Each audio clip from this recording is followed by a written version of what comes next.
But in game number 2, Fnatic took control before 2 minutes and never let go, achieving an even faster win. Now, one of these two teams is about to play their very last game at Worlds 2025. As we hop into Champ Select, powered by Omen and HyperX, it's MKOI back on the blue side, and the mid lane bans are taking priority, with LeBlanc and Aurora banned out alongside the Nico. Over on the other side, Orianna remains a top priority ban alongside Yunara and Vi. Also, I'm surprised the Vi taken away by Fnatic, because that has kind of been their go-to in these sorts of situations. But now, we'll have to see what that first pick is going to be. Is getting deep in towards the draft. Taliyah, yeah, okay, so Taliyah, I was going to say left open, going to be immediately locked in. That has been, again, one of those Jojopyun specials. Good in team fights, good in side lanes. It's going to be on Fnatic now to try and disrupt those. Exactly, Taliyah tied with Ryze there for most picked by Jojo throughout LEC Summer at 5 picks. So we'll see what he can accomplish with the powerful roaming potential, with the powerful pick potential of this champion. Over on the Fnatic side, though, let's see what they've got cooking, because last time around, it was Mikyx Poppy that made so many plays. It's what facilitated the first blood. He played so aggressively on it. He absolutely gapped Alvaro in support in game number 2, and we want to see what they can get for playmakers this time around. But we're going with the Azir for the mid lane, the answer into the Taliyah, alongside Ezreal for upset. Yeah, and the Ezreal hasn't worked out too well for Fnatic this time around at the tournament, but there is no Sion, that mega tank available on the opposite side thus far, unless Myrwn wants to go back towards the Ornn. But now, going to immediately go over towards what has been the other go-to pick in the jungle with the Zhao. Razork could actually end up opening up with the Trundle in response here if he really wanted to. Right, we always look at Trundle as one of those picks that feels really good about Zhao. So much of Zhao's power budget as a champion is target access. He has the ability to threaten carries in the back line. Trundle's target access is much more limited, but if you're standing there fighting him in melee range, he's very, very powerful. So it looks like we'll get the...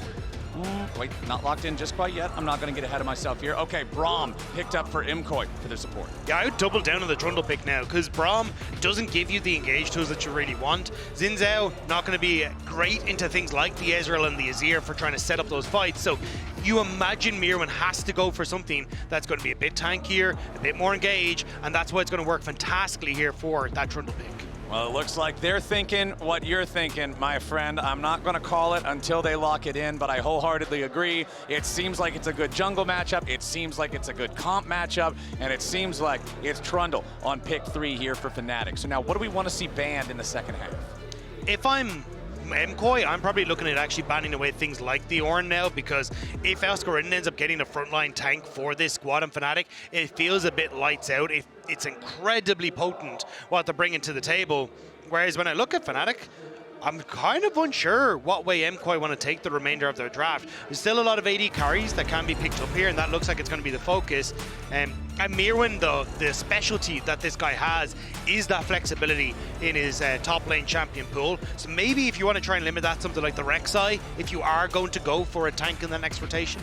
Okay, let's see here. What's it going to be, MKOI? Do we want to try to target those tanks? No, instead, going to look towards that Yorick. They don't want to deal with the powerful split pushing pressure, and I can understand that, considering you've got Ezreal and Azir, who should be able to just like group up mid, clear out some waves, deal with that. That could be pretty facilitatory for a side laner to just wreak some havoc, so they want to take him off the table. Will they?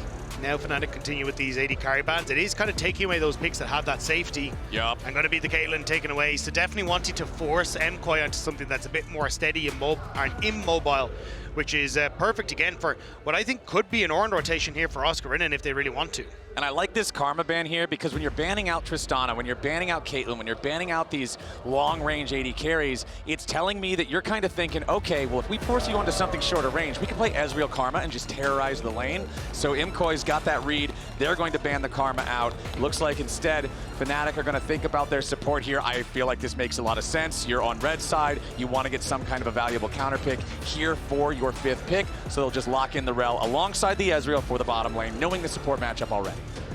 So it's not going to be great in lane, but will be nice if it goes. And that was immediately locked in. Wow, that's a Vayne. Yeah, that's an instant Vayne. I'm just checking. Okay. Okay, so I'm just checking this really quick to make sure I see no Vaynes for, okay, never mind. But there's a Vayne, but it's only for upset. Yeah. This is Vayne for Supa. This is Supa's first Vayne of summer. I don't actually have the stats pulled up for the rest of the year. I don't know if he played Vayne earlier on. No, okay. it was not a thing. Yeah. All right, first Vayne for Supa of 2025 here in their elimination game for MKOI. And I love this rotation from MKOI, because we were talking about the Ornn is a little bit tough to play for Fnatic into the Braum, but I think it's still incredibly strong just for providing that team fight and setup that you want. But now MKOI, they're the ones that have turned around and said, right, we're going to play this strong front to back, and there's not really that like ease of lockdown for the Vayne. Sure, Rell can try, but apart from that, this Vayne essentially gets to run through these team fights, and up against an Ezreal should have a relatively easy lane.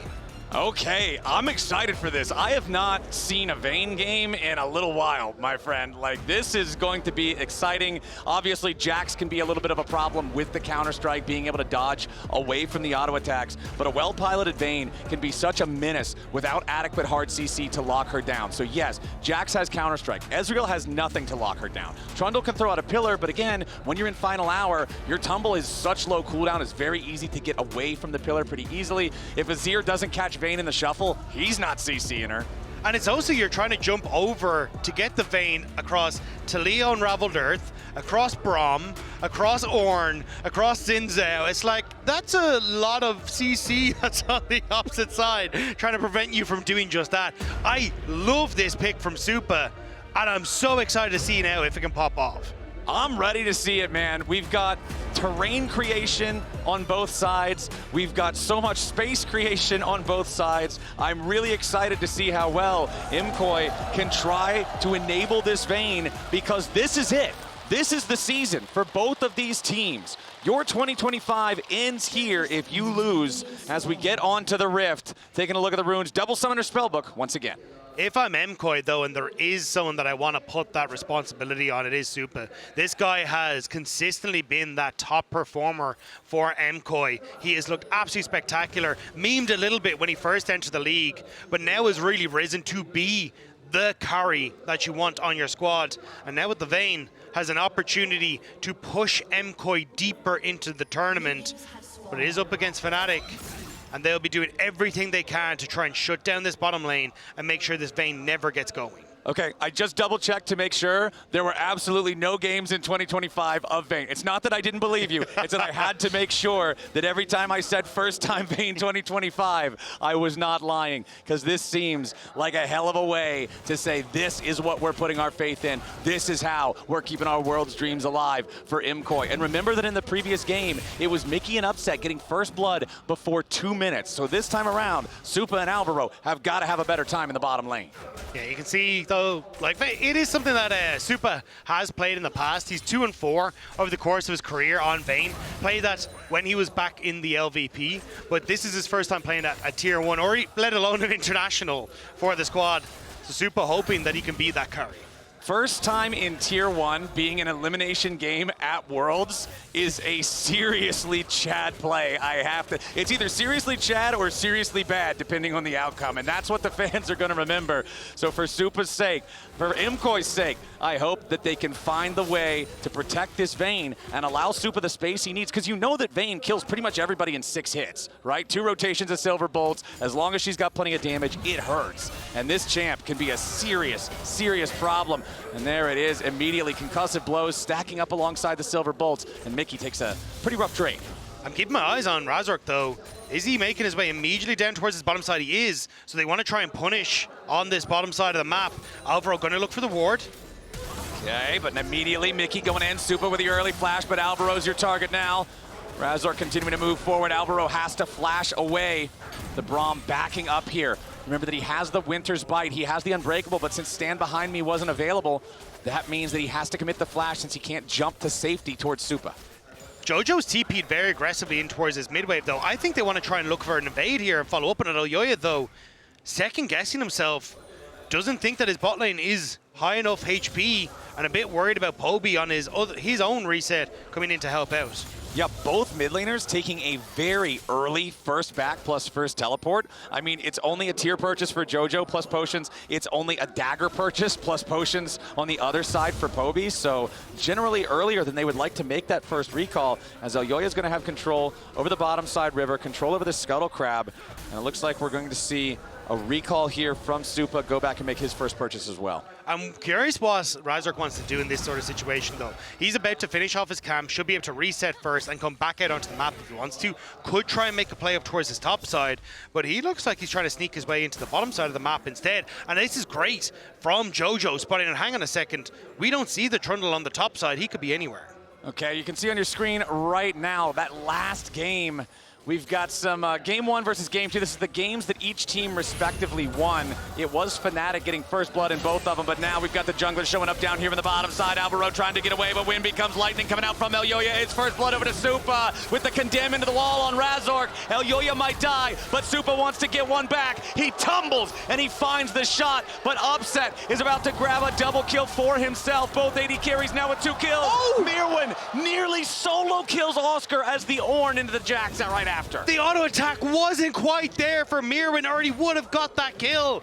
But this game is already becoming bloody flowers. The kills on the bottom side, both junglers showing up in the bottom lane, and that's what I was talking about, is a good read from Razork, moving back down towards his bottom side, potential to make a play, but also prevent Elyoya from showing up in that bot lane once more. Now Fnatic go for Crab and potentially just vision into this topside jungle. And the fact that both AD carries get the kills, the money is right where both teams would want it. Let's take another look. But this, remember I was saying, but Razork had a chance because you'd assume Elyoya had gone back in towards jungle. Level 4 versus level 3, you can make the play, but that CC was clutch onto Mikyx, prevents any sort of follow-up.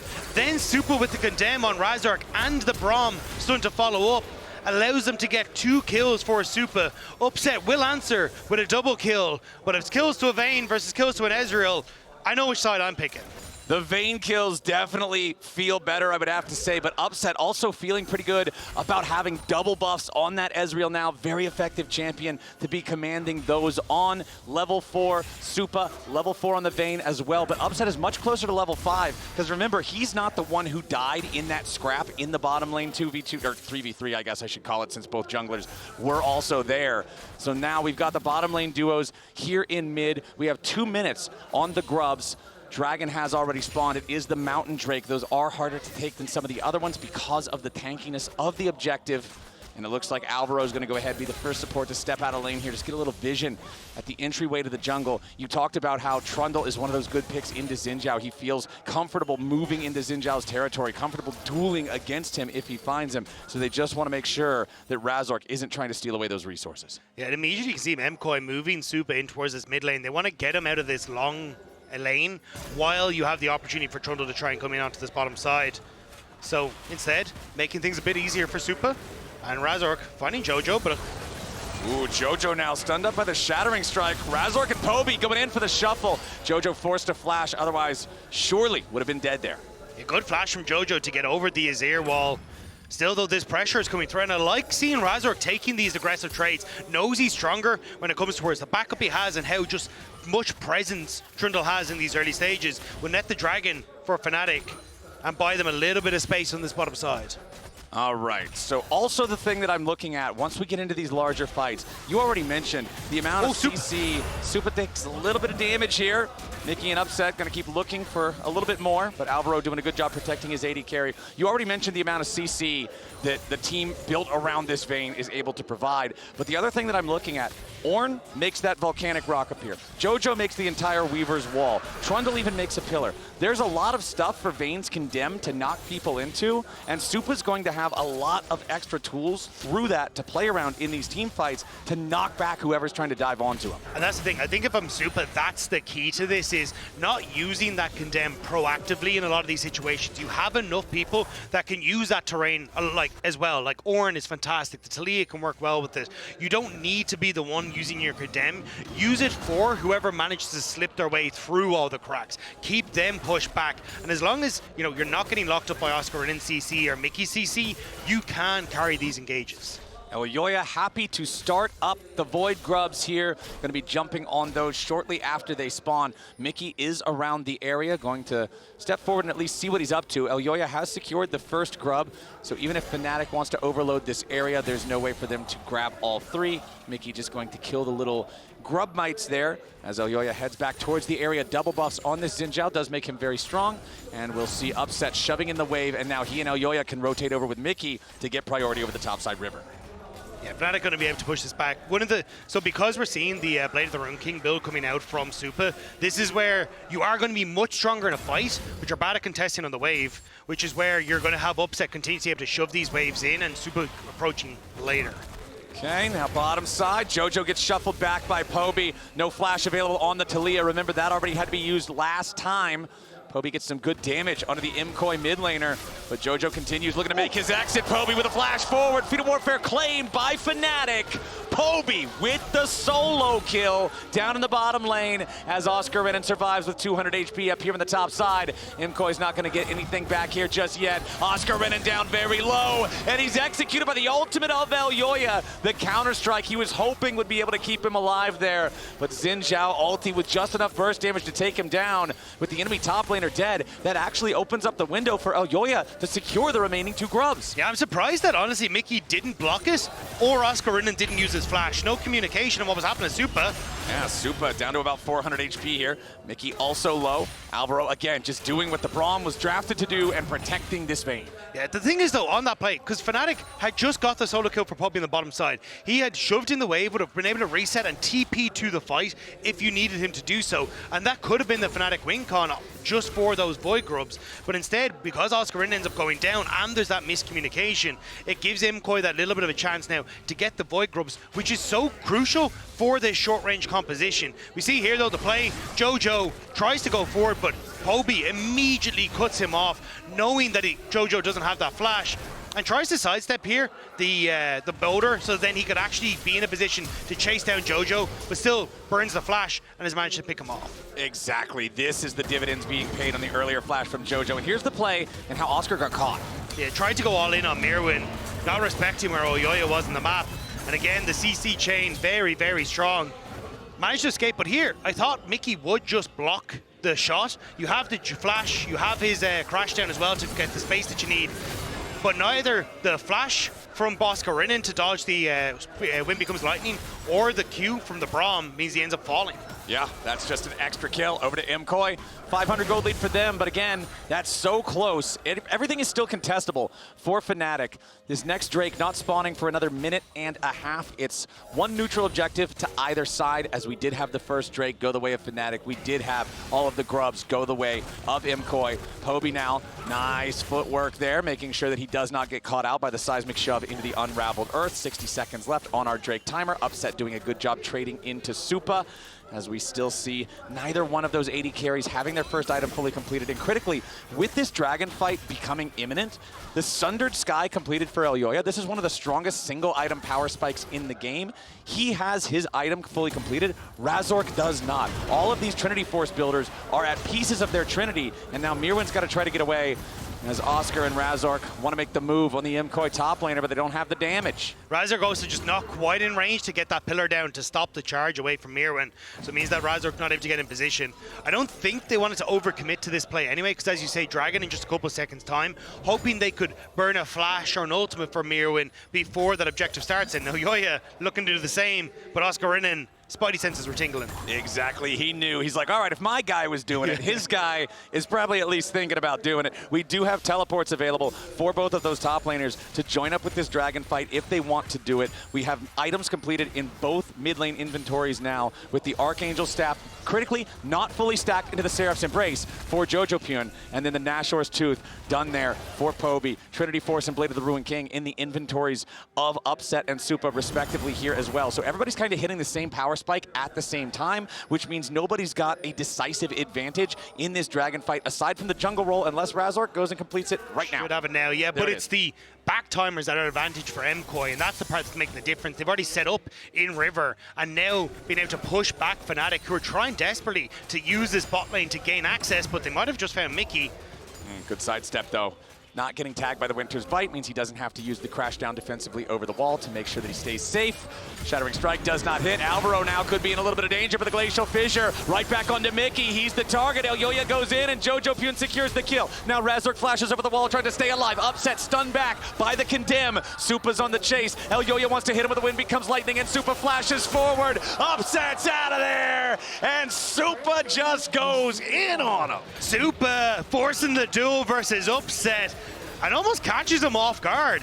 I think Upset was expecting Supa to chase down. Oh wait, Razork caught as well? Yeah, Razork stepped a little bit too far forward. He seismic shoved back into the unraveled earth, just disrespecting MKOI's control over the area. And Razork is punished. Enemy jungler dead. Here's your blank check for Dragon Money. Nothing to it there for MKOI. As Mickey's back, he's looking around. He's trying to find some vision to clear out, but Elyoya should be able to take this Drake no problem. Yeah, well, Poby has stuck around on this bottom side. Mikyx just trying to be a bit of a nuisance, but Elyoya chasing him down. The Dragon does a reset here? No, Patience isn't taking down quite yet. He's at the very edge of his Patience Dagda as Mikyx continues to take a little bit more damage. Supa finally arrives. Dragon's finally going to lose some Patience there, but ultimately secured by Elyoya. Mikyx did a good job of being a distraction, but could not distract enough. Ultimately, as the TP is going to bring Jojo up into the top lane. This was a little bit sketchy. Does manage to use that seismic shove to knock Oscar into the furthest forward rock of the unraveled earth, stun him up and stay alive. But Jojo losing 60% HP there off of a little bit of an aggressive teleport. Not exactly what you want to see. No, at least Alvaro coming up here to help him out and ensure that he can continue to push in this wave. Even having Elyoya to back him up as well means he should be fine. But with Rift Herald here, oh, nice pillar coming out from Razork. Immediately pops the subjugate as well. Supa is the target, and Fnatic needs a little bit more damage to secure the kill. Mikyx wants to go for the Magnet Storm, but Mikyx dying gives triumph over to Supa. There's no way for the Trundle damage to get the kill, plus Blade of the Ruined King with a lifesteal. Supa stays alive. Fnatic overplays their hand, and with the enemy jungler ultimate down, with the enemy support dead, MKOI will say thank you very much. Collect a free Herald. and it's Fnatic members just dying at unopportune times that are causing these issues. We get Oscarinin before the Void Grubs dying. Now we're getting the kill onto Mikyx just as the Rift Herald spawns, and Oscarinin might fall afterwards. Oscar trying to get away from this one. Elyoya and Jojo moving together. Nice placement there on the seismic shove. Counter-Strike trying to turn it around a little bit, but there's nothing to turn around in a 2v1 when Taliyah hits her CC. It's another free kill over to MKOI. Razork will at least steal the red buff away, but a red buff traded for a kill, now going to be traded for a tier 1 turret. That's not enough. And I don't know if Oscarin's allergic to his flash button this game, but kind of needs to start using that a little bit more.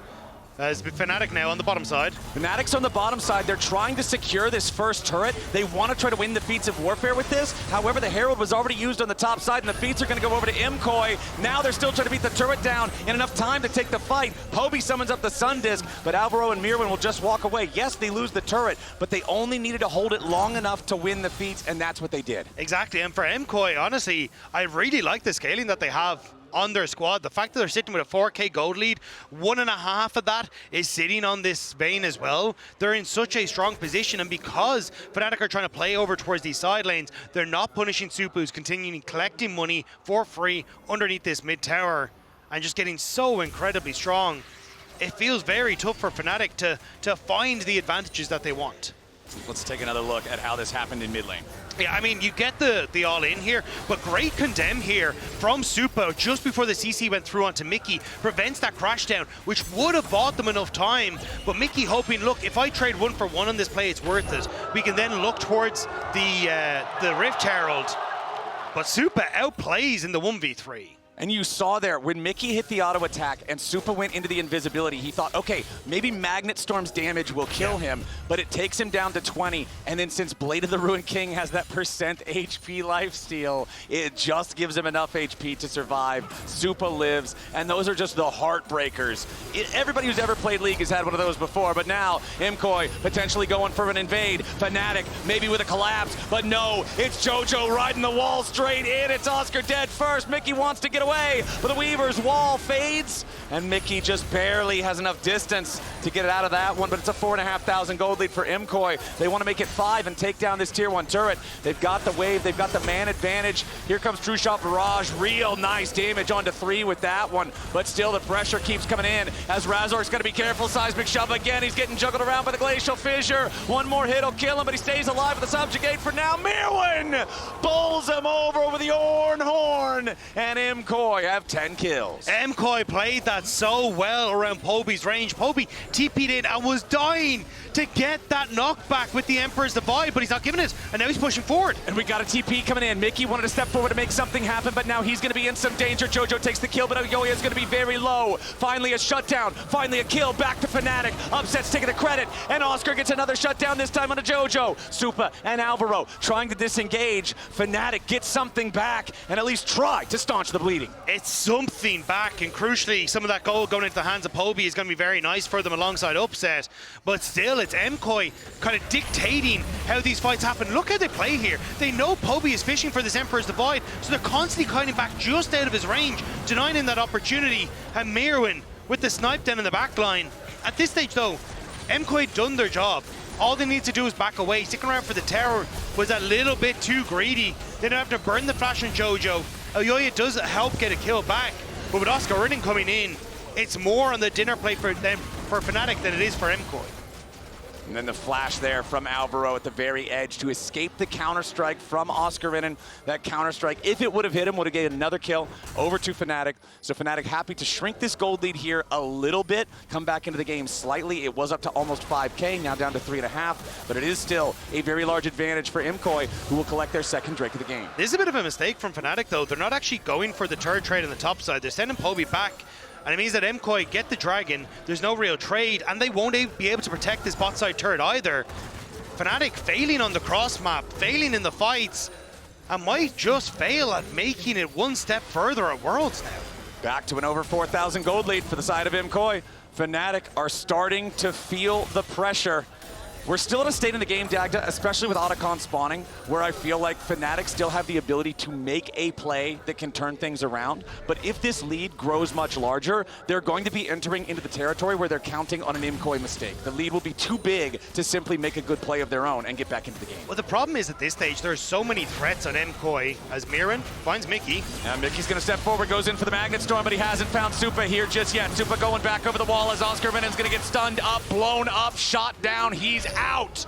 Fnatic lose their top laner as MKOI make sure they win this team fight. They're the ones in charge. Myrwn's in the enemy jungle. Just Ornn 1v9 raid boss status. Looks like the enemy team might have the gear score they need to take him out, though, so a flash away defensively. Rest of the team on MKOI going down to the Otacon pit. Oh, it's phase 2. Has joined back up. Mickey's got to be careful as he walks away from this one. Razork can't get anywhere near it, and Otacon is slain without casualties by MKOI. I was convinced that we were about to have round 2 for MKOI as they look for that invade. But still, it's Fnatic overextending to try and pick Supa. But what I was going to say right before the fight starts is you have too many threats. Elyoya is massive with 2 items on the Sinzao. Jojo is still strong. And honestly, Myrwn is dealing a ton of damage himself. Yeah. Like, even if you kill Supa, the wallets for MKOI are just too big. Is seriously a problem. You can see now with Myrwn hitting level 14, empowered Blade of the Ruined King for Supa as well, so making that advantage rise even larger. I think in the current iteration of Ornn, the ornaments are worth about 800, 900 gold each, so you can just go ahead and add 1,600, 1,800 extra gold to the already 4.8 thousand gold lead as Mickey tries to escape. And Alvaro and Supa have arrived. That Rell is shot down in the air. Jojo picks up kill 3. Yeah, at this stage, Mickey just trying to get out onto the map to see if he can do anything to catch MKOI out. But this game is already slipping very heavily in favor of MKOI.